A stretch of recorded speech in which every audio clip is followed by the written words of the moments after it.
Tutorial on this microwave style.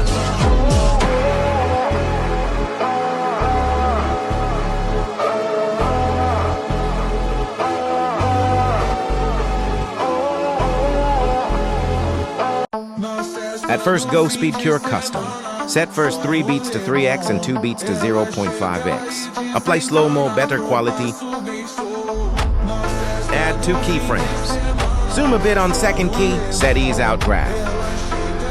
Duplicate and set cubic in graph to second clip. Go Speed Cure. In Cures, choose Flash Out. Now reverse duplicated clip. Add Chrome Blur effect. Cut like me, object all video. Lateral chromatic 50. Add key in middle first and last key to 0.